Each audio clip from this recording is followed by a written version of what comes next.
Hello and welcome back to the SideQuest RPG Podcast. I know it's been a bit. It's been quite a bit, but both of us had some real life things happening in the past couple weeks. But yeah, this is back to the SideQuest RPG Podcast. This is me, Smug. I'm your host, and then I'm also joined by my co-host, Mindz. Hey, how's it going? But I know it's been a bit. This is the one place that me and him can actually get together and talk. And this is where we talk about D&D, RPGs, and everything that's in between. How have you been the last couple weeks? It's been, 3 or 4 weeks? Yeah, something like that. I've been good. Super busy with work, super busy with life. Hell, I'm going to be switching jobs here shortly, moving all the way across the country, being in a new time zone. Still playing D&D, though. Your time zone's going to be closer to everyone else you talk to online that I know of. Well, most of my party's on the West Coast for the Western Winds. They are? Yep. California, Seattle, Well, Wisconsin. your DM is on the other side, to be fair. That's not our fault, though. He moved after we started. Oh, I didn't realize he was We out there started out, first. and it was 9 o'clock for him and 8 o'clock for the rest of the party. And then he moved east 3 hours, and now he starts at midnight while we all start at 8. Oh, I didn't realize that.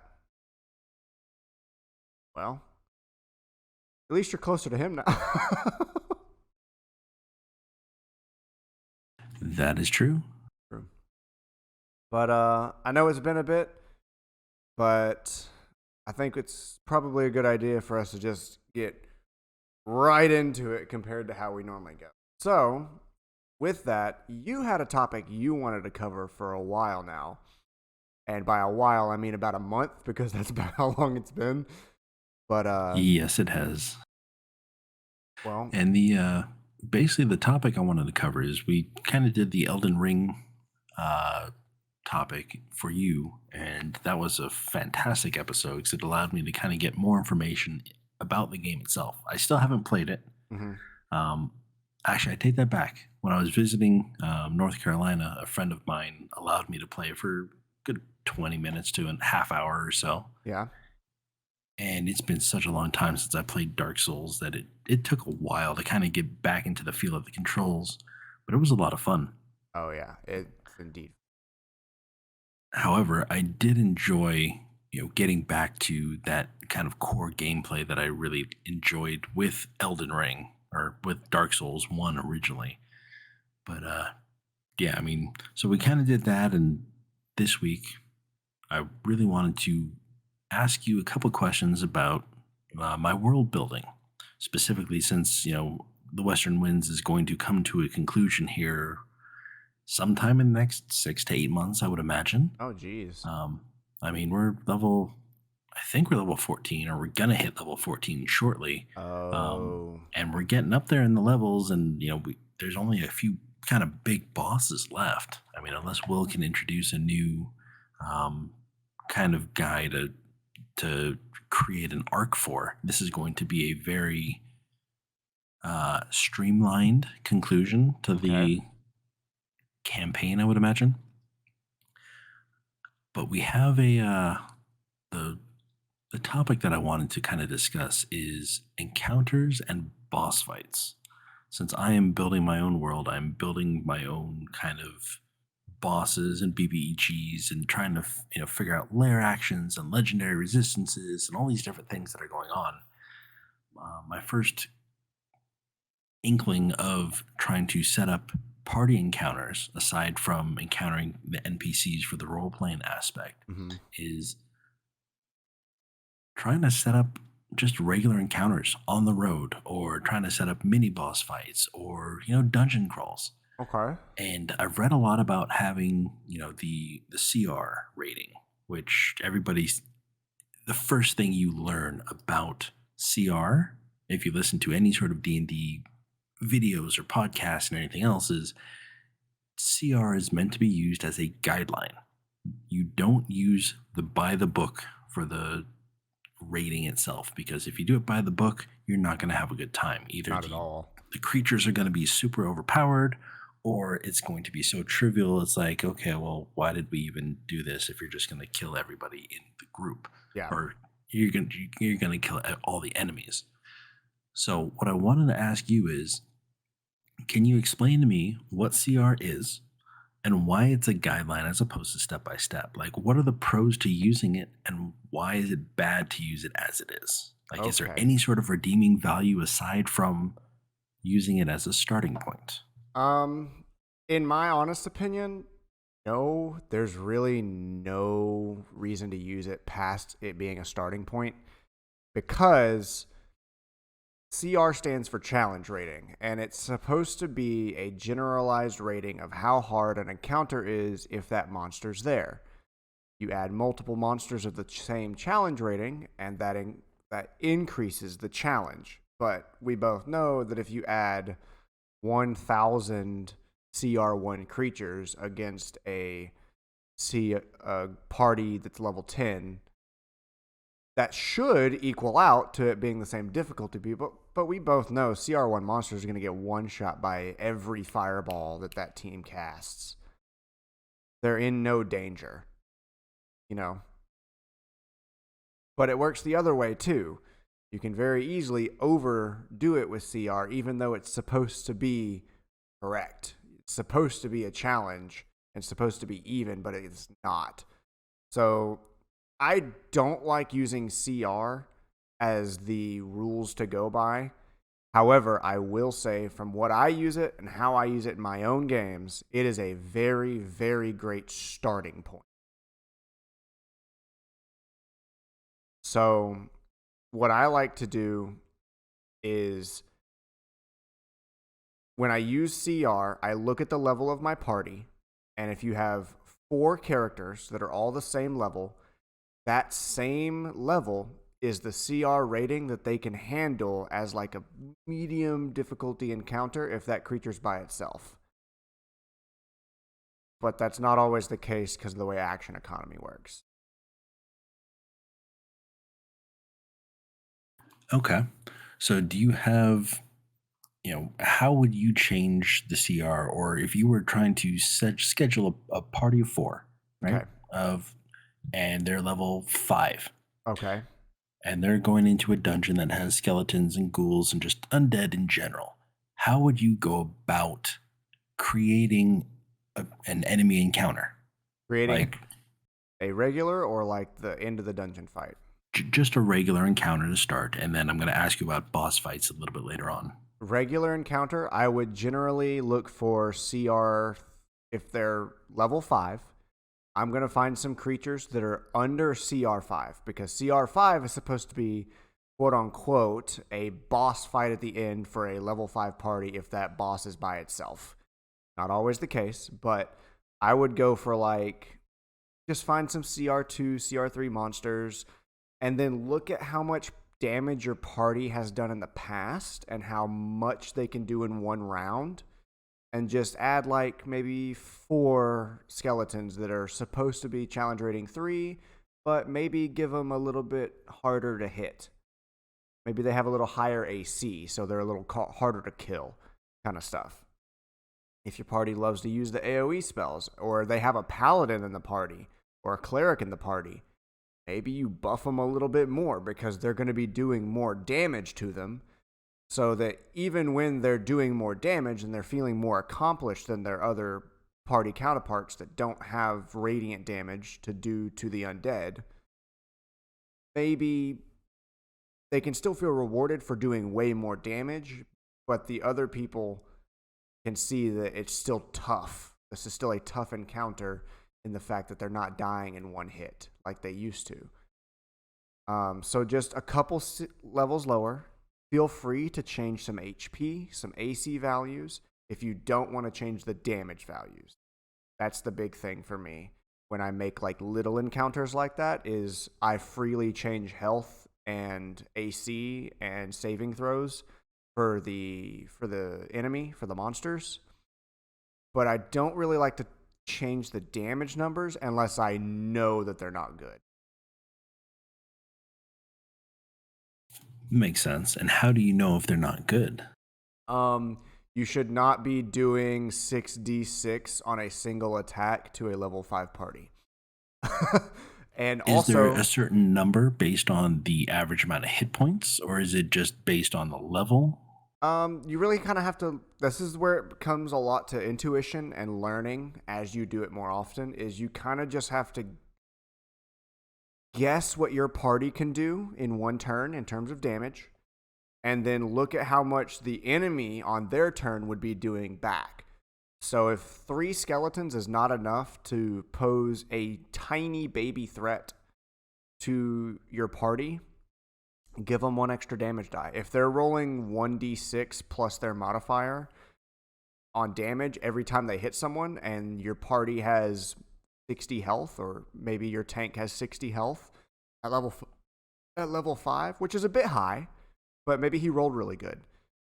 That skeleton is going to do maximum like 7 damage. Right? That's nothing.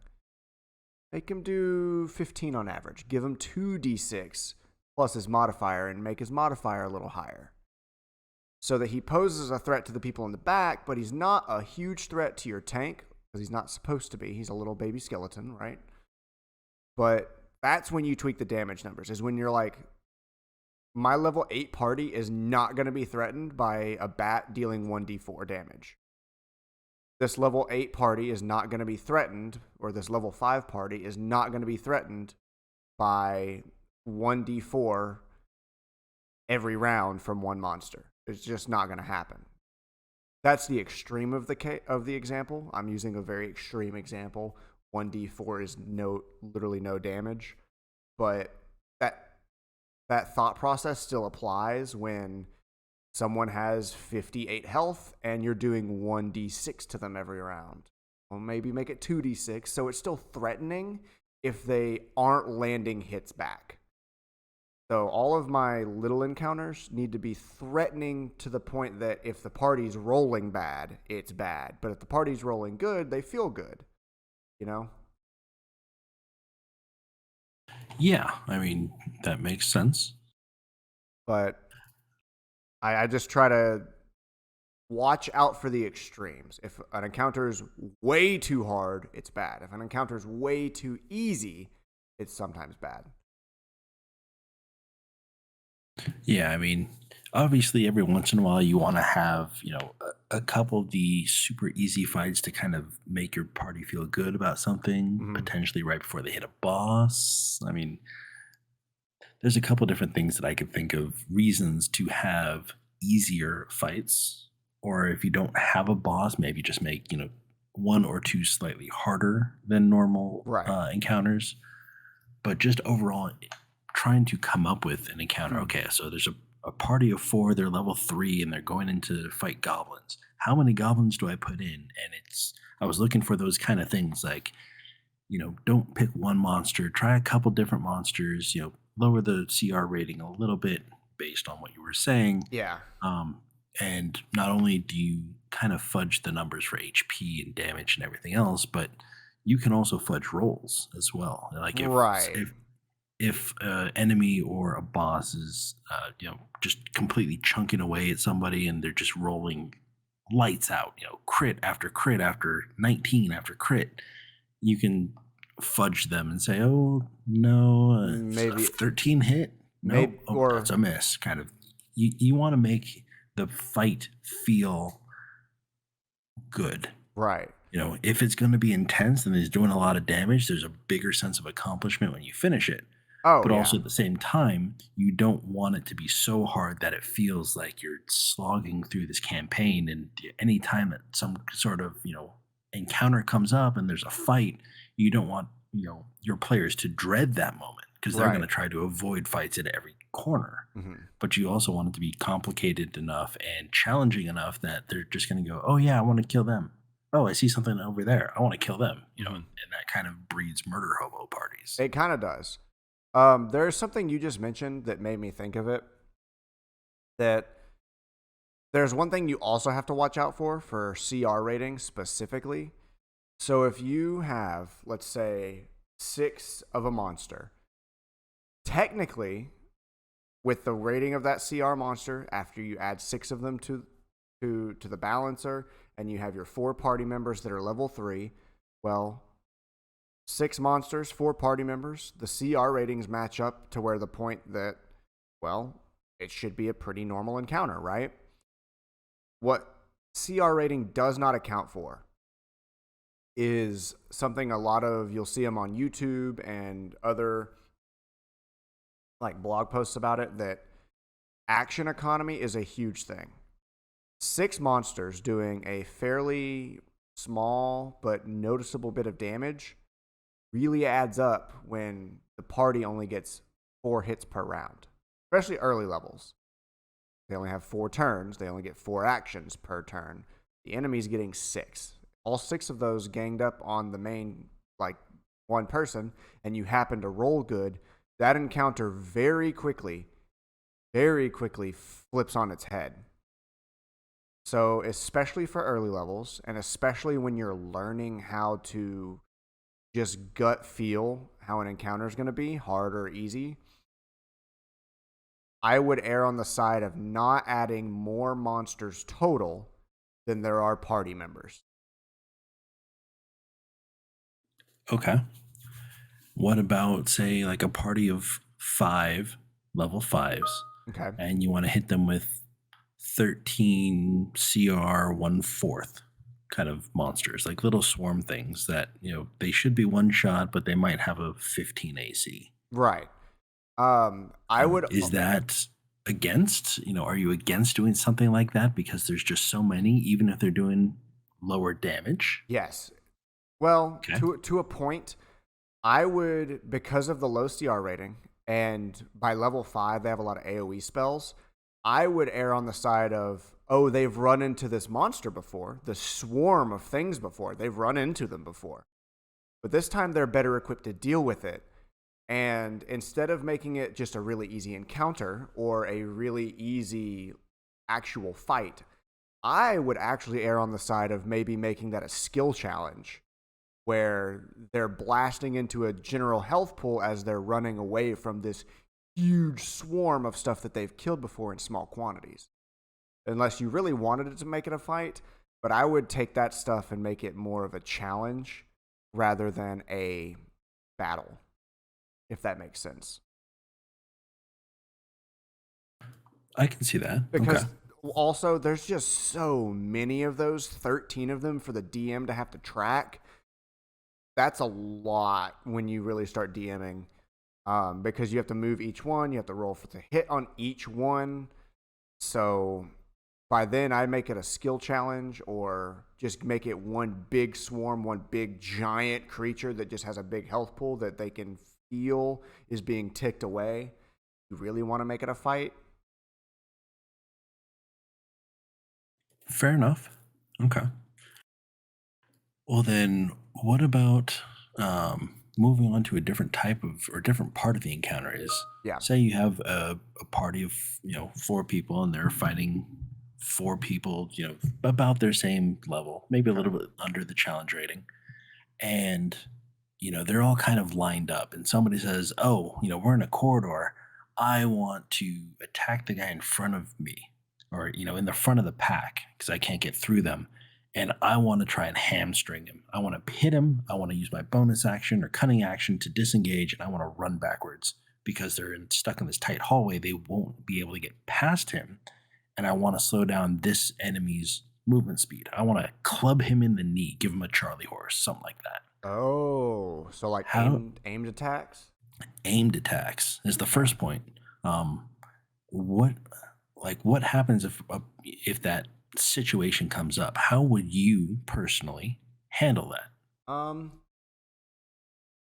Depends on the game I'm running. If I'm running well, now that you've mentioned it, that's actually a tough question. I would say I would err on the situation. If it's not like an actual combat encounter, and if it's a skill challenge, I would allow him to block the hallway and break someone's knee and knock him down if he rolls high enough. In combat, I err on the side of not allowing people to do that, because there are feats and abilities and attacks for fighters and things that allow them to do that, that allow them to grapple and hold someone still without breaking their legs. For flavor, I would definitely do it. Like if the guy's about to go down anyways and he's going to die or something and he's at almost 0 hit points and the monk wants to knock his knees out on the last hit, yeah, you knock his knees out, he falls over, and then now it's a little hard for people to pass over his body. That's something I would definitely allow. But in terms of aimed attacks for regular enemies to like, give you an example actually. One of my players, Bryce, he's playing a monk named Crix, who's a Dragonborn. He loves to say, well, I want to punch him in the eyes. I want to blind him. Can't really do that because your other party members have abilities that blind people. And you have Stunning Strike. So I don't really want to let you just attack and have a chance to blind him without having a reason for it on your character sheet already because of that. Now, there are some DMs that will gladly allow that. Oh, you're being creative in combat. But I err on the side of, does your character have an ability on their character sheet that lets them put a status effect on someone else? If so, we can flavor it differently. If you're using your Stunning Strike and you want to use it by punching in the face, that he has to close his eyes and reorient himself and be blinded for a second, cool. That's a good reflavoring of the Stunning Strike. But I would err on the side of not allowing him to trip and knock someone over just for attacking him, because the fighter can do that as one of the Battlemaster maneuvers, as a tripping attack. Does that make sense?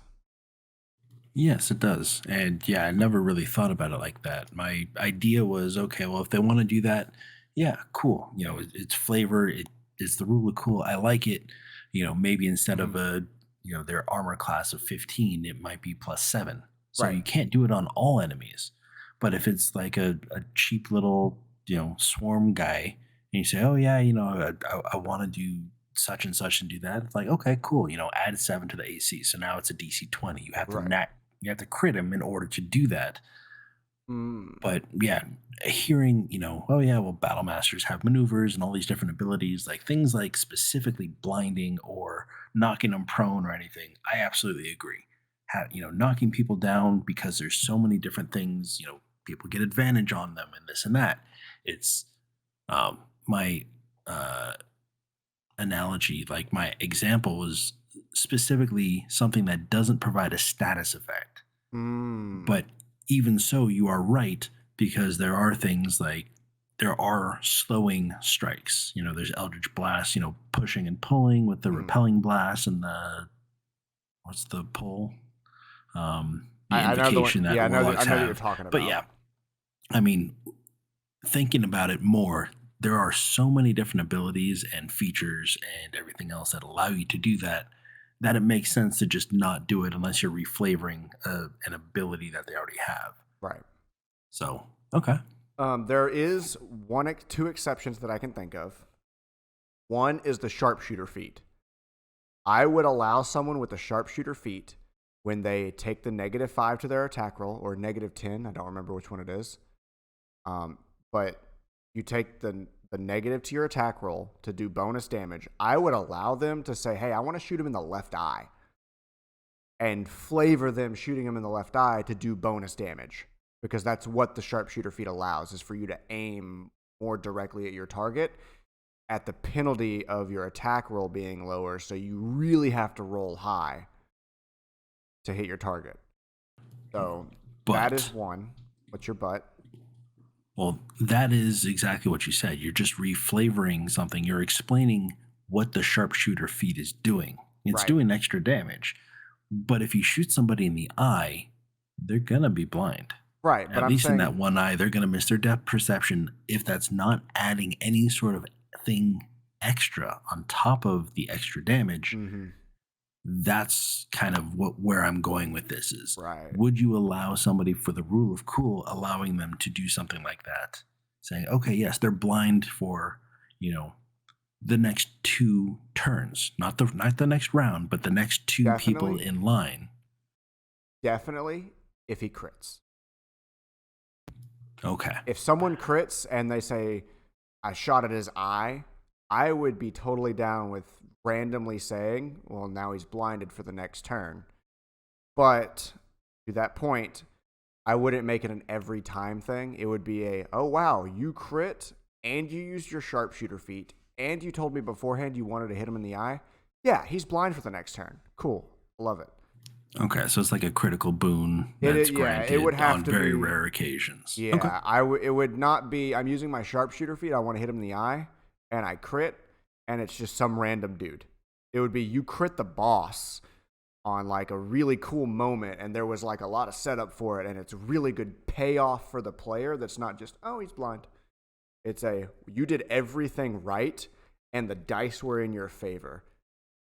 Now it's in your party's favor because he's blind. Okay. I That like kind it. of thing would be cool. And then there was one other one I had in mind, but I forgot it. I had it. I was thinking about it when I was debate. I had the 2 things that are exceptions, and I don't remember the other exception. All good. Don't even worry about it. Next thing on encounters, as I'm trying to kind of think of all these different scenarios that I would like to do at some point. Yeah. Again, drawing my inspiration from a lot of the Final Fantasy stuff. Oh, dude, I love the Final Fantasy Specifically stuff. Final Fantasy VII. Mm-hmm. I remember fighting a carrier droid, if you will. Oh, okay. Which would pick up one of your characters in one arm and would pick up another character in another arm and leave you with a single person to attack the body or the arms holding the people. So my first part of this, and I'm going to go through systematically, multiple part enemies, whether they be bosses or not. So there's a couple different scenarios that I can think of. You have the head and 2 arms, which is the most common one. You'll see them in a lot of MMOs and everything else where there's a submerged golem inside a sand temple and there's a head sticking up and then you have 2 hands. Right. And you have to, the head is the most HP, and it's kind of like a mini boss, but it's just a trash mob. If you can just take out the head, the hands will die as well. But if you take out a hand, the other hand and the other head are still there, and their attacks will vary based on that. Right. You can also have like multiple heads on a Hydra. Going to Dark Souls, you have, the gargoyle bosses that can spin around and whip you with their tail, along with their claws and their bites and all these different things. Have you seen, or how would you pull off a multiple part enemy or multi-part boss in D&D 5e? Right. So there's 2 ways to do this. One would be a physical crippling of the boss. So some enemies would have a way to move around, like wings, like on a dragon or something. And then I don't remember what they're called, but the teleporting cats, don't remember what they're called, but they're allowed to teleport because of the 3 spikes on their tails. They have 3 tails. Okay. That's what allows them to teleport. And if my players were to say, hey, I want to cut one of their tails off, that would limit their teleportation abilities in my mind. So for me, if it's a regular enemy or like a mini boss that I wasn't planning on it, my players would have to really sell me and convince me that aiming at a specific part of the body and cutting it off, other than like arms and legs, would help. So like maybe a boss has multiple tentacles and they say, hey, can I aim at the tentacles instead of the main body? Well, maybe if they succeed in cutting off one of the tentacles with a slightly higher AC, it gets less attacks on its turn. Okay. You convinced me. You know what I mean? And it would have to be something physical. It couldn't be something that's a clear magical effect, like a wizard holding a spell up. You're not going to be able to cut anything or physically hurt him in a way to stop a spell other than counterspell and dispel magic kind of stuff. So it would have to be something physical with multiple body parts or something. Dragons, maybe you can clip the wings, especially if you surprise the dragon and the dragon's not in combat already and it's not flapping its wings, and you slice one of its wings all the way down as it's waking up or something. Now it can't fly away. Like that kind of stuff is really good for creative players. So I would err on the side of allowing it if the players can convince you. Another one is bosses that have multiple body parts in multiple parts of the room. One that I can think of is if you run a Kraken, I like to put like 2 or 3 tentacles in the room, and they can cut the tentacles separately. That makes sense. Yes, it does.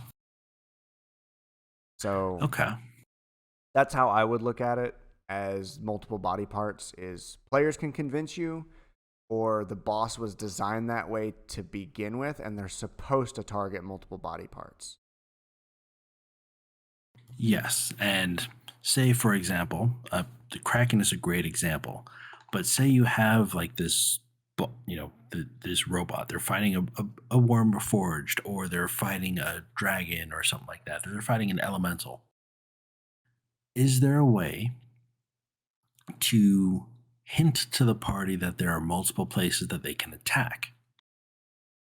For example, you go up against, you're going up against this robot, this warforged, right? Mm-hmm. And you're in a party, and they say, okay, the warforged leaps out from the bushes and it pulls out its 2 weapons, and after a couple rounds, you see it casts a spell. It casts Enlarge Reduce on itself. So now it's a much larger robot than before. Yeah. And you want this to be, okay, well, now you need to figure out, are you going to attack the legs to try and cut it down to size so you can reach the head? Or do you just, is there a way to hint to the party that it is now a multi-part enemy? Or is there a way to do that? Like, say you come across a troll, and you say, okay, well, yeah, you can attack the legs, or you can attack him in general. Like, is there a way to say that it's a multi-part enemy without saying it's a multi-part enemy? You have to decide where you're going to attack. The only way I would be able to think of that is foreshadowing. You would have to foreshadow that encounter somehow. I don't think there's a clean way to do it without being super freaking obvious in the middle of combat. However, if you're leading up to a combat, let's use that Kraken as an example, and maybe 2 sessions before they actually fight the Kraken, you drop a little hint that it's missed by unsuspecting players. But for a good player who's paying attention, they would notice that you talk about Krakens having multiple tentacles, and slicing off one is a detriment because they don't grow back as fast as a smaller animal or a smaller octopus would grow back a tentacle. That's a kind of good hint. Another one I can think of is just literally having them be different parts of the body that are independent from the main body. So maybe a Medusa has, or something like it has, something connected to the back of its head. Some like creepy alien-like monster has 2 little eyeballs that are connected to the back of his head, and they have separate turns in the turn order. That make sense? Yes, it does. So them having separate turns makes the players, a good player specifically, would think, well, maybe I can affect that thing that has a turn, even though it's technically part of someone else. So you can cast a spell at it. Or maybe if you do radiant damage to the eye, it blinds it. But it doesn't blind the main person. It just blinds that floating eye that has an effect on the battlefield. Okay. So yeah, so it seems like literally just giving, left arm, right arm, body as their own kind of turn order is hint enough.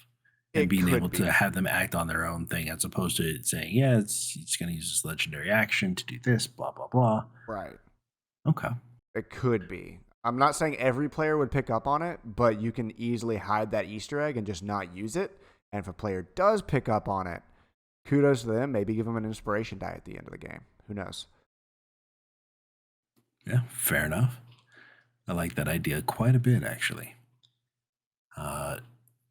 Next on my list is what about CCing?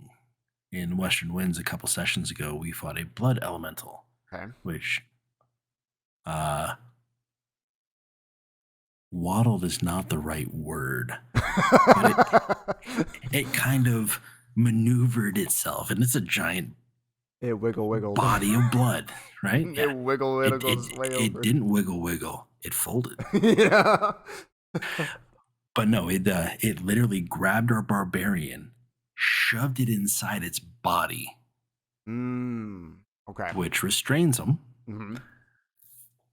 And then we had to figure out how to defeat this thing, because when we were attacking it, we were damaging Cormac, who was stuck inside also. Okay. Is that a common thing that you've seen or heard of? Have you ever done something like that? And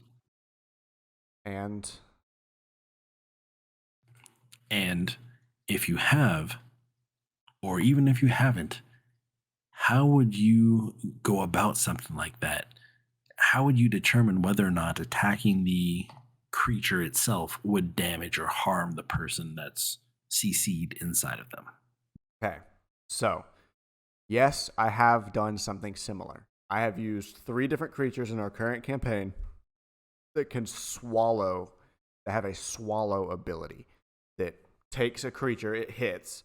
That creature then makes a dexterity saving throw to not get swallowed, to get out of the way and only get sliced rather than consumed. Then, while they're inside, they take damage consistently. So, here's what I would do.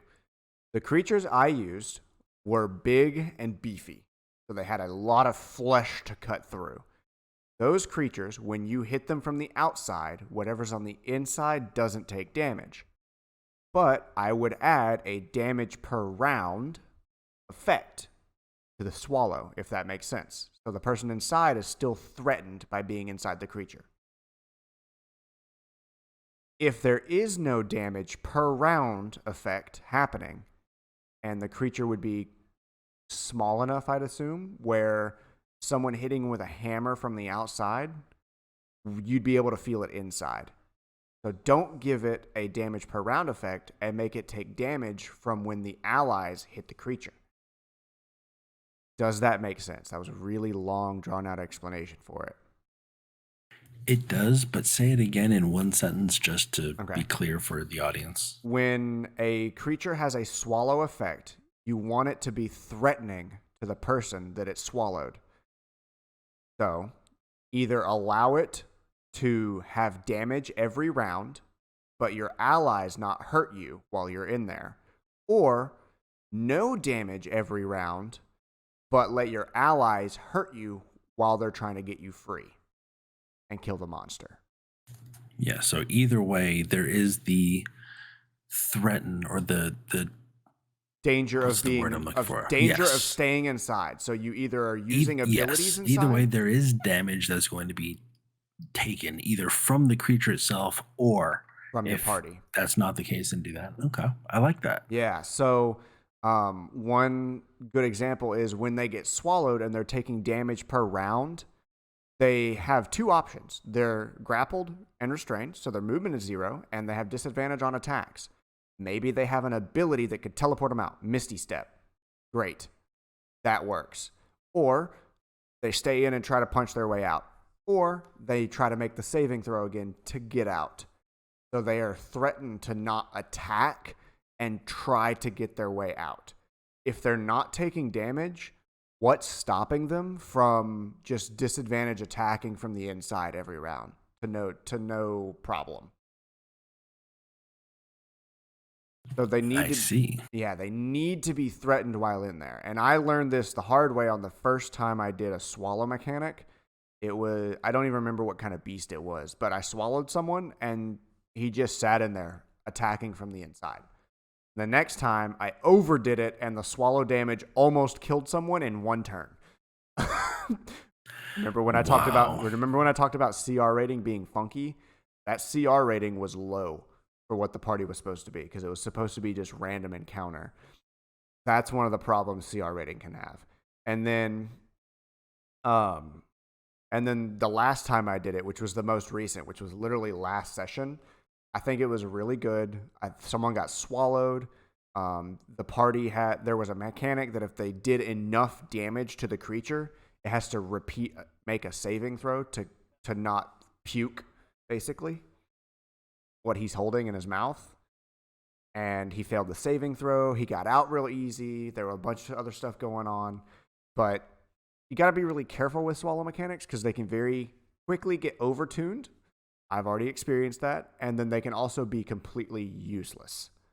So making sure there's some kind of threat to them being inside the creature and making sure that it's not way too much of a threat. That is definitely good advice. I will keep that in mind. But I Okay. love swallow mechanics. Yeah, we had our party in Western Winds fought a Remmerhaus. Oh, yeah, And that's the one I was talking about. I put that And against by a level one- 10 party, and they fucking got slaughtered.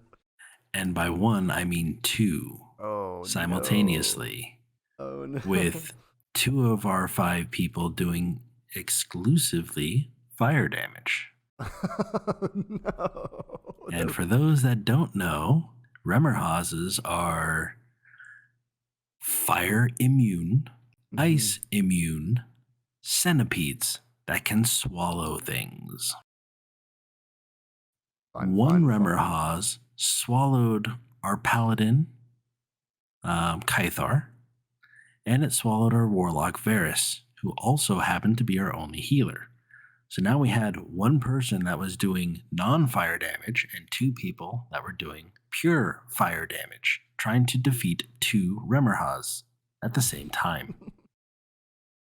Within 2 turns, both people inside the Remmerhaus died. Yep. Died. Yep. Because they were taking 60-something damage a turn of acid damage being inside the stomach. And I like the idea as a concept, but that fight was brutal. Yeah. I put one Remorhaz up against a level 10 party of 5 people, and he swallowed the monk on like turn 1. I was like, okay. And then I didn't check CR rating. I just grabbed the CR monster. I was like, oh, that looks cool. And I didn't check the damage numbers. And I downed him in 1 turn. Yeah, I mean, it's ridiculous. The party, luckily... We were a party of 5 at level 12, maybe 13. Yeah. No. We were 10 or 11, and we fought 2 of them at the same time. Yeah, that's not fun at all. That's one thing we were talking about earlier. You got to be careful with CR ratings because you can look at that CR encounter, 1 Remorhaz versus a level 10 party of 5 people, was supposed to be a medium encounter, and I almost killed 2 people, downing one of them. Oh no, both of our players died. And yeah, it's those are very, very powerful, specifically for their abilities, not even from the damage. Even if they were doing half damage, they still would have been just as dangerous because we were unprepared. It's like when I was playing the Final Fantasy VII Remake, and I fought Hell House, unprepared and blind, because that's how I play my video games. I had Fire Elemental attached to Cloud's weapon. No So fire damage. So the only way that I could damage Hell House was with Aerith's auto attacks, because all she had was healing spells. That fight was not very fun. Oh no. And part of the reason I've never played the game since beating it. I didn't do hard mode or New Game Plus or anything like that, and I haven't touched it since. Damn. I am about to play it once I get everything over. It's a phenomenal game. I personally don't like some of the things that they've done, but the fact that they have voice acting, the graphics, the music, my God, the music is phenomenal.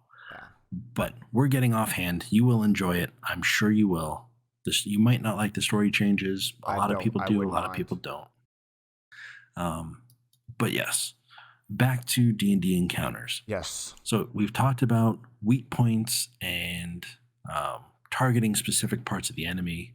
We've talked about how to use CR, what it's good for, what it's not good for. We've talked about creatures that are CCing their party, um, and kind of tips for creating encounters where if somebody is CC'd, how does damage work? Do the people who are CC'd inside the monsters take damage, or do they not? And finally, we're getting to what I am very anxious to start planning is boss fights. Ooh. And boss fights, yes, you can use CR and just make it a big kind of beefy monster and whatnot, or non-monster, depending on your point of view. But what I want to know is, I've heard a couple stories and I've seen a couple different things happen in two of the campaigns that I've been part of. Mhm. And I really like the idea of phased boss fights.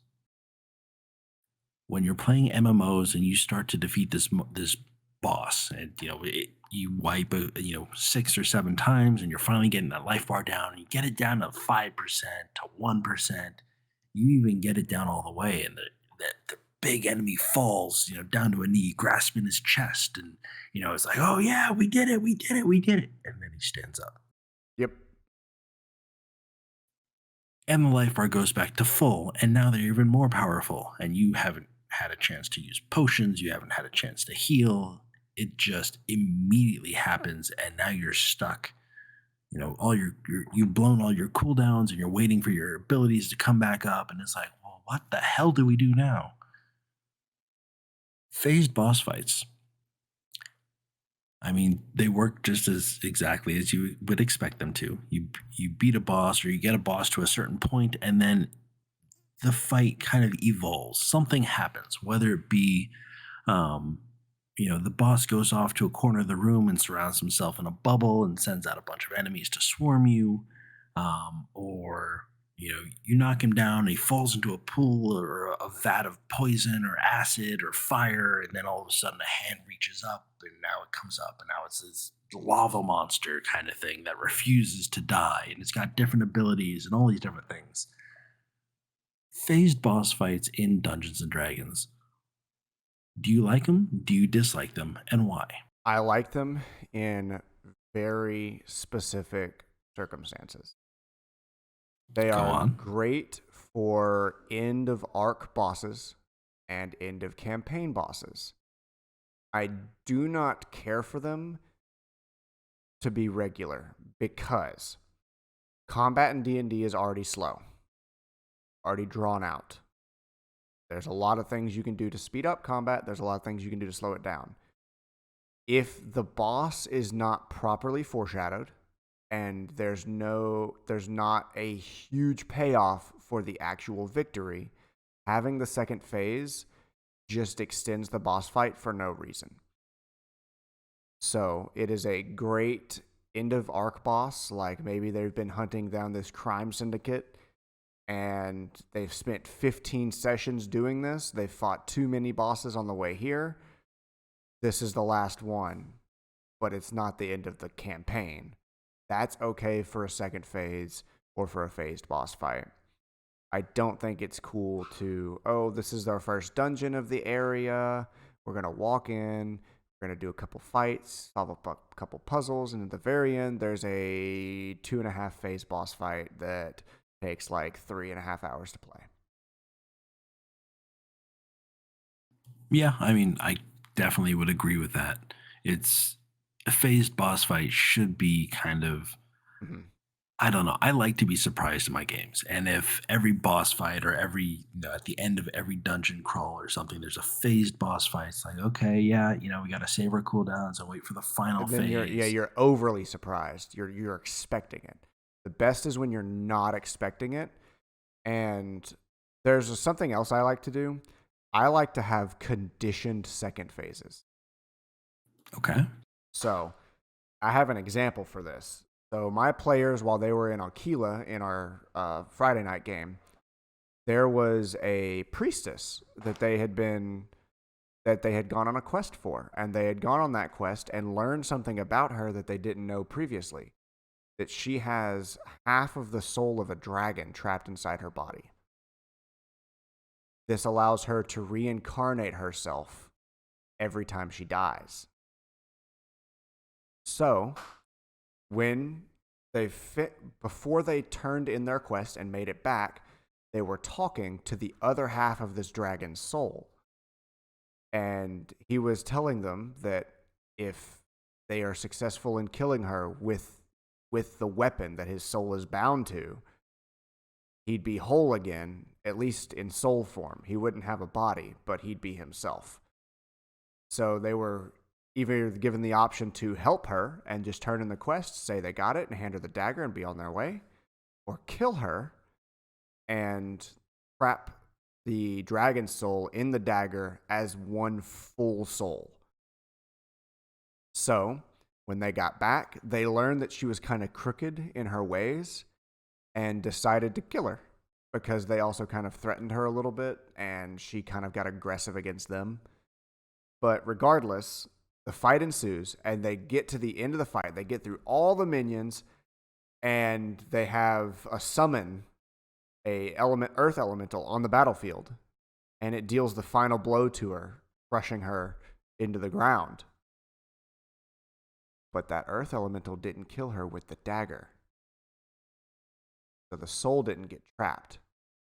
So that soul, therefore, it's still around. That soul then took a secondary apparition manifestation of a baby dragon in the room they were in for a second phase.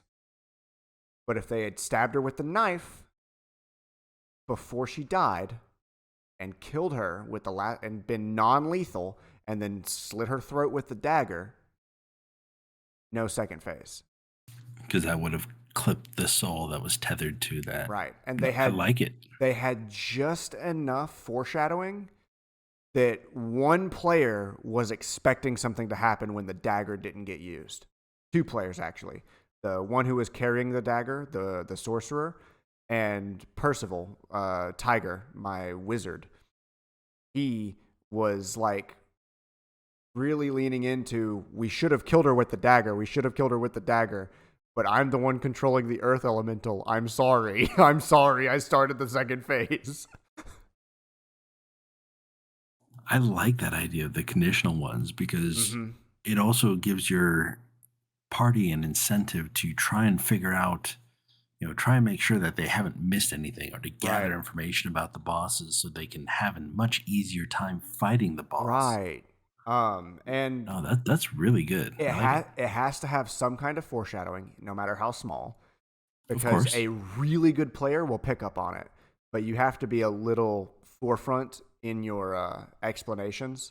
So their quest from the dagger, from the half of the dragon soul, was to kill her with the dagger.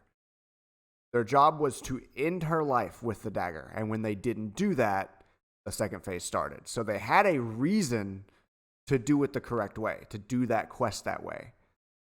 So you have to make sure that it's foreshadowed correctly. And I had another thing that I wanted to say on it, that it's got to be foreshadowed correctly, and it has to be just enough of a surprise that it catches people off guard. But here's the downside with it. Because it's conditional, the first fight can't be too hard, or they're not going to be prepared at all for the second. If they know a phase 2 is coming, or it's not a super surprise, they're not going to waste everything. Like they shouldn't. They shouldn't waste everything and use all of their abilities. But if they know it's the final boss, there's a possibility of it. But I had no foreshadowing for a second phase. I had foreshadowing that they should probably kill her with the dagger. Yep. So when they got into second phase, they were missing a lot of stuff. But luckily, I didn't overtune it too bad, because the first phase wasn't too hard. that the second phase was impossible. And what happens, say you have a phased boss like this, and they do blow everything at the very beginning. Mm. And then you know that the second phase is going to be very difficult, if not TPK. Do Yep. you still go through with it, or do you change it up slightly? And if I believe I foreshadowed it well enough, yes, I go through with it. They decided to blow everything. If it's supposed to be an out-of-nowhere surprise, make it a spectacle and the boss is able to get away. Maybe instead of it being a full second phase, he transforms, but he's injured. So they did enough to stop him from being able to kill everyone. But he doesn't want to die today, and he leaves for some reason. Does that make sense? Yes. So you don't necessarily change the fight because it's going to kill him. You change it and you have him, and now escape to kind of recover, and then you have what is the second phase is just a different encounter. Yeah, right? And now maybe they come back, they're fully restocked, so now you can make that second phase harder than it was supposed to be. But obviously you would want that to be in a different session so you have time to prepare what's going to happen. Right. But regardless, if they blow everything and you feel you foreshadowed it enough, they chose to continue fighting and use all of their abilities. Like if you told them that once you kill the specter and the body's laying next to it, it will reform back into his body. If they know that, they kind of chose to blow everything on the specter, and then when the body and mind and soul of that creature is reformed right in front of their eyes and he still wants to fight, knowing that he's an evil guy, they kind of chose to use it all in one go. Yep. But if, like for mine, if they had used everything to kill that to kill the priestess, and that second phase started and I knew they'd blown everything, I did not foreshadow that second phase. I did foreshadow that something bad would happen if they didn't kill her with the dagger.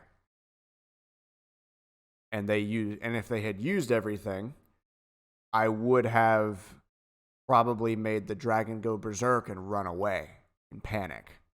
And now it's terrorizing the town, so they get a short rest, and then they get to go back up and save the town.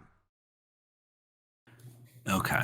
So because you didn't foreshadow it, you don't think it's fair to go through with the full-on encounter, or you don't, if you feel that you haven't foreshadowed it enough to give them a reason to. Right. But if you have, said, oh yeah, kill it with a dagger, kill her with a dagger, kill her with a dagger, and multiple times and made it blatantly obvious. If the party still doesn't listen and they don't kill the person with the dagger or whatever criteria you have, you would then just go through with it. And if it's a TPK, it's a TPK. Yeah, that's where their story ends.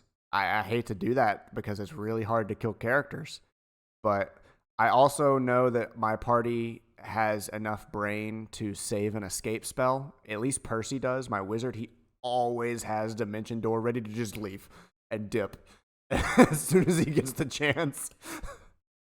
So. Oh, and you don't have anybody that has counterspell? Not in that encounter. They have counterspell. Yes.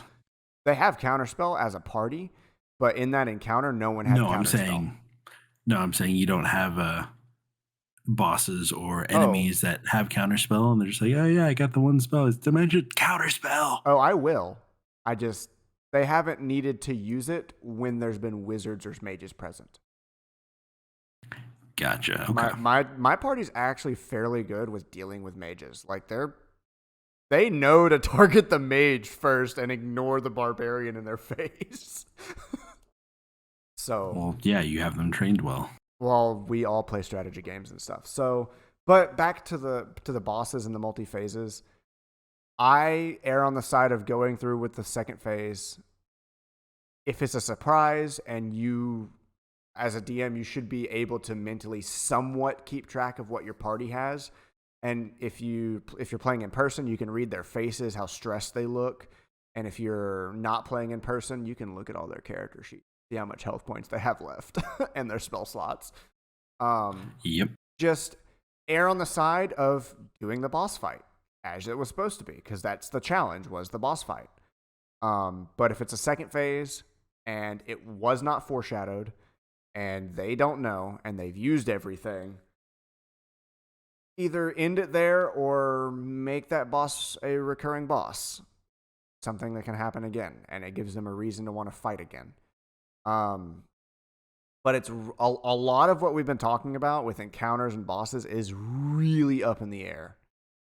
Like, it is really a gut feeling. There is no science to it. You just learn the more you do and correct your own mistakes. Fair enough. Now, I have two questions. Okay. One of them I don't think that you are going to be able to answer. Okay. But the first one is, what is the best phased boss fight that you've experienced or heard about, if it is not the same one that you had just mentioned about the Dragon Priestess? Okay. So I have two answers to that one, to the best I've heard about.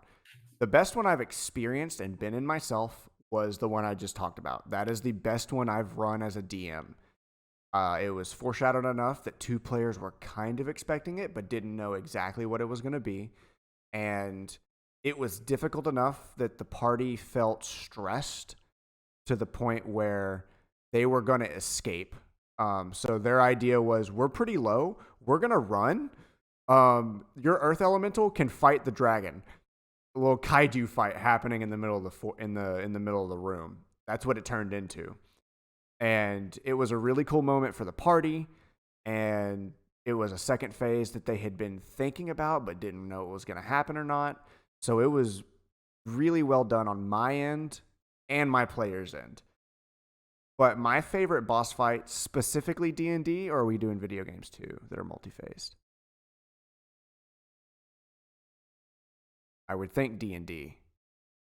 If we're talking D&D, this is probably really generic, but I really love the way that the Lucian boss fight at the end of... Oh, spoilers for Critical Role Campaign 2. The boss fight at the end of Critical Role Campaign 2 was really well done. I think there were 3 full phases. Each one had different mechanics and a different way of playing, a different way of having to fight him. Okay.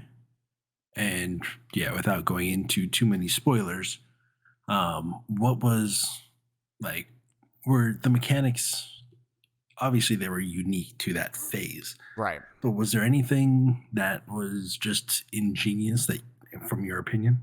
Oh, the way he foreshadowed parts that they could use in, I think, the second or third phase, there had been areas where they could mentally create things. Because the way that plane works is they were able to make intelligence checks and intelligence saving throws to create objects with their mind. If your brain is strong enough and you're smart enough, you can bend this plane to your will. And they were able to use that in combat, which was really cool for the players to be creative and not use their spell slots or their abilities or their consumables and still affect the battlefield by using an action without directly attacking. There were limits, like it wasn't like, oh, I will this to happen and it's a wish spell. Like, it was, you got damaged if you failed, you lost your action, and nothing happens if you failed. And it wasn't all encompassing. It still used your saving throw if you wanted to do something, or it was still a spell attack. But it was very interesting and different. There were other boss mechanics, but I don't want to go too into them because they really had to deal with the boss as a design and are very spoilery. But that was an area like battlefield mechanic that was very interesting for a boss fight that wasn't present in the first phase. Okay. Looks like I need to check that out then, because I don't Yeah. think I've watched the season two. I've only watched a couple of different episodes of Critical Role. I haven't actually Yeah. experienced Go, much of those campaigns. going through the last 3 episodes of campaign 2 is definitely worth it if you want to know how to run a boss fight at high levels, like 14, 16.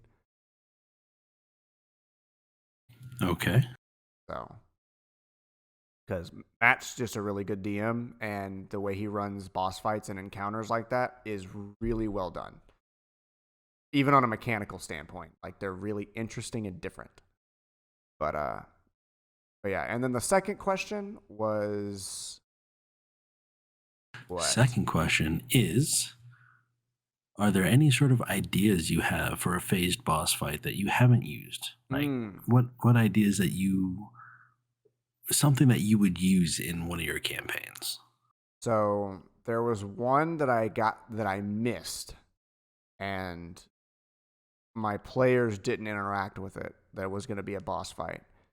So remember how I said it's the same area where they found the dagger I'd talked about that had half the dragon soul in it.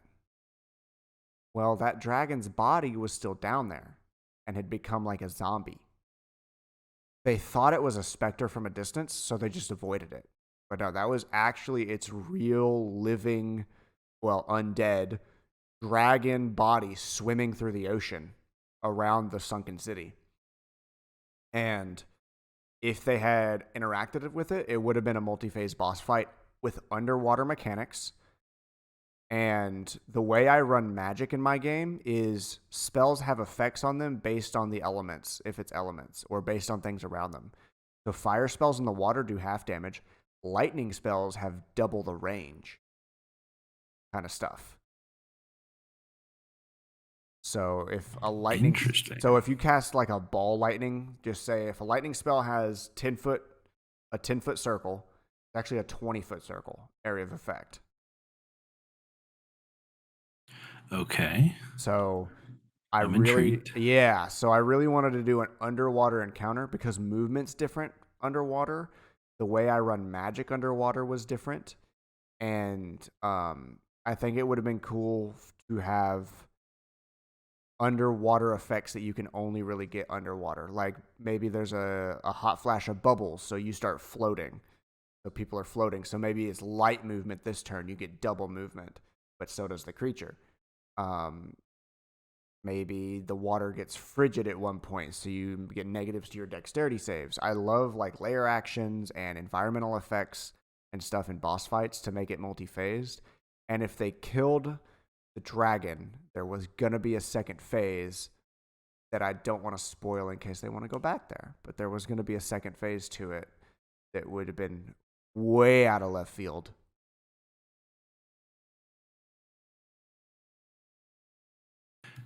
Okay. I mean, I like the whole elemental side of things, but yeah, the having the actual dragon swimming around the sunken city is Yeah. I mean, I like that idea in general. So the way that mechanic worked is while they were exploring, that dragon swam around and would sometimes roar, and they would hear like a whale's moan through the water, like a through the water they were in. The water would vibrate, and then the land around them would shift, or some environmental effect would happen where they're at. And there was one where they were going through an open source of lava underwater that was flowing underwater, which was really weird. And when the dragon roared, the lava would sprout like a geyser, and they'd have to dodge it. And then there was another point where the dragon roared, and all of the other zombies in the city came to life for a minute. And then there was another one where the dragon roared, and it disturbed all the piranhas in the area, and they started running through them. So the dragon was there at all times, always swimming around the city in a perfect circle, watching them. Interesting. So Okay. they never interacted with it, but it was still a really cool effect for them to know. When I would do that sound out of nowhere, I had a little timer that I would flip over, a little hourglass I'd flip over. And every time it emptied, or every 2 times it would empty, I would literally just grab my mic and do that sound, no matter what the party was doing, and a random effect would happen. Cool. I like it. that's a little tangent. That was non-boss fight, and maybe I would have incorporated in the boss fight. So they would see those same mechanics. They'd hear that roar in the middle of a boss fight as like a legendary action, and one of the things they'd already encountered happens. Foreshadowed. Yep. So foreshadowing is a key. Or at least it's what I like to do. You don't have to. Not everyone does it, because not every campaign needs it. But the way I play my campaign, I really like when my players get that aha moment. You told us about this. I see. I see, said the blind man to his deaf daughter as he picked up his hammer and saw. But no, those kind of eureka moments are fantastic, I'm sure, for the DM, but as a player, it's like, oh wait, I know that. I remember that the thing from like 3 sessions ago. Yup. Kind of thing. Every time. But yeah, I love multi-phase boss fights, and I like seeing them. I like running them. I like playing them less than the other two because I feel like it's a slog sometimes if it's not done correctly. And you're never going to do it perfect, and I probably could have done better for the one I talked about with the dragon, with the priestess. But I love multi-phase boss fights, but you got to do them at the right time. Sounds like it. Yeah, because it looks like they can be either really, really good or really, really bad based on your party and the scenario that everything is coming from. Right. They have to have a reason. Random multi-phase boss fights, we've already talked about it, but I just want to reiterate. Random multi-phase boss fights suck for players. Because they went into this encounter thinking, oh, it's just random encounter number 6 for the adventuring day, when really it's a multi-phase boss fight for no reason, and now this combat's taking twice as long as it should have. Yep, and yeah, that's the single biggest concern that I have is for combat, everyone likes rolling dice. But if each person's turn is taking such a long time and that it takes, people need, okay, I've taken my turn, I'm going to go make a sandwich, I'm going to eat it, then I'm going to come back and sit down, and then I'm going to, read my emails, and then, oh, okay, my turn's coming back up in another 5 minutes or so. I got to figure out what's going on so I can continue to play. Right. That seems to be the biggest concern I have is the speed of which combat is, because you don't want people to be bored, but you also don't want it to be so fast that people like, I just went, I need to come up with my next action. Okay, I don't know, I'm overwhelmed, I can't, and they just shut down. Here's one thing I do as a DM to help with that. Since we're talking about encounters, I think it's kind of important to say, especially for boss fights.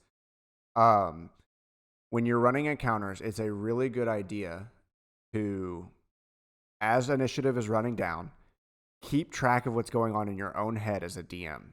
And when it comes to someone's turn, you say, all right, give a brief explanation of what the last 3 people did on their turn in the turn order. This just happened, and the monster just did this on his turn, and he's attacking your ally. What are you doing? And you point to the next player on the initiative order and say, you're up next. Yep. And that I know we've talked about that before. Yeah, while someone else is taking their turn, you are telling the next person, hey, it's your turn next. Think about what you're doing, without having to say, it's your turn next. Think about what you're doing so that your turn's shorter for everyone else. You can just very quickly, this person attacked the monster. This person used a healing spell on this person who got hurt last turn, and the monster is now getting closer to your barbarian. What are you doing? Also, Percy, you're up next. Yeah, it's a good tip. And it keeps combat moving to a point. I don't like the house rule that if a person's taking too long to decide what to do on their turn, that you just skip their turn. I don't like that house rule, but just try to push your player and say, if you don't have anything to do, just attack. Yeah, fair enough. I mean, I don't like the fact that it's just like, you're going to miss your turn. Or it might be something along the lines of, you're going to lose your bonus action after 90 seconds. And then, okay, well, now you're going to lose this action. Yeah, Or, that's too far for me. If you have a table of 8 players, maybe. But your general table is not going to have 8 players, and I don't think it's worth it for that extent of interfering with people's turns, because that also eats into the action economy, which makes the encounter harder for everyone else. yes, it does. So, okay. Well, that has basically answered all the questions I had so far about Okay. building encounters and bosses, phased bosses, multi part enemies and bosses, Right. weak points, CRs. I Um, think I've got a pretty good idea as to how to build encounters for my party. yeah. Um, any other kind of thoughts that you have on anything related to this? Yes, I have one last tip. When you're looking at the CR for a boss fight, I generally like to find a CR creature that is the same level, that kind of has the same abilities if you're not ready to fully make your own abilities. Any creature can do if its abilities kind of match to what you want the boss to do. If you want the boss to have a fire breath and fly, but be a human, give him the stats of a dragon. And just make him attack twice with a ranged spell attack that does some kind of damage that isn't physical damage instead of the tail swipe. You can change damage types, and you can reskin any monster in the manuals. A really good tool for this, if you're taking notes or anything, is I use 5e.tools, the website that has tons and tons and tons of monsters from all the bestiaries all in one spot. And I literally just search by challenge rating, one below and one above what my party's level is, find a boss, give them a little more health, and and change the token. Works every time. And that reskinning does 2 things. One, it makes it interesting, and you can get a little more creative if you're not creative enough and skilled enough or confident enough to make new abilities for a brand new monster. And people that know the bestiary in and out, people that have played a long time, will not know what creature they're actually fighting. So if they're fighting something that's vulnerable to fire damage in the base game, but it doesn't look like, and you don't show them the token that's in the base game, they don't know that it's vulnerable to fire until they figure it out. So that is a really good source to use. 5e.tools is what I use all the time when trying to find a monster to make a notable encounter out of. Yeah, no, 5e Tools is a very useful tool. And I know that they have a lot of different information that they use for, um, like Foundry has a plugin that pulls information from 5e Tools. It And a number of does. other virtual tabletops. They have all sorts of integrations and stuff like that that you can use with it. I use it quite a bit for just coming up with the different information that for the books that I don't necessarily have. So yeah, good call on shouting them out. I think that's everything. I love boss fights. I love multi-phase boss fights. I don't use CR by the book anymore because it really flipped some of my encounters on their head, made them way too easy, way, way, way too hard. And I use it as a guideline to start and then just fiddle with numbers myself based on my experiences as a DM. And you're not going to be perfect your first time. You're not going to be perfect your 5th time. I'm not perfect today, and I've been doing it for 3.5 years. So just, Yeah, that's another good point. Is I don't think I'm going to be perfect, yeah, but I'm going to try to be. the more you play, the more you DM, the better your gut reaction is going to be. When you see a CR creature, you put it in and you start looking at the damage numbers and you're like, I don't think anyone can survive 2 hits from this creature. I'm going to tone that down. So, or maybe this isn't going to kill anyone in 4 turns. Let me tone it up a bit. So, Oh, one last question. what's up? For the bosses, like you're saying, the 1 turn versus 4 turns. Is there a specific number that's a magic number of turns where if it was just attacking, it could I kill people in X amount of turns? I would go with my own just gut rule is whoever in your party is the medium squishy. So you got your wizard that's going to die in 2 hits no matter what, and you've got your barbarian that's going to take 6 years to kill. Whoever's in the middle of that in the party, if the creature on his average roll can kill him in 3 attacks, period, 3 full attacks, and went all in, is there a chance of downing him? Yes. Is it 100% likely? No. Does that make sense? So whoever's the medium squishy, so not too hard to kill, but not impossible to kill, can I down them if I go all in on this monster and hit them with everything in 1 turn, all the legendary actions and all the attacks? Will they go down? No, but it's possible is the correct place to be, if that makes sense. So he's a threat to everyone, but he's not going to kill you in 1 go. Yep. But his health and survivability needs to be high enough that they're not going to do the same to him. Gotcha. Okay. So, and that's a gut feeling. You really got to look at the average damage numbers and just be like, if I roll high enough on everything, will I kill this person? Yes. Am I likely to do that? No. Alrighty. Well, thank you for answering my questions and really giving me a good idea as to how to start building my encounters. Right. I am really looking forward to when you start DMing. I'm not. I mean, I am, but I'm not. Why not? What's wrong?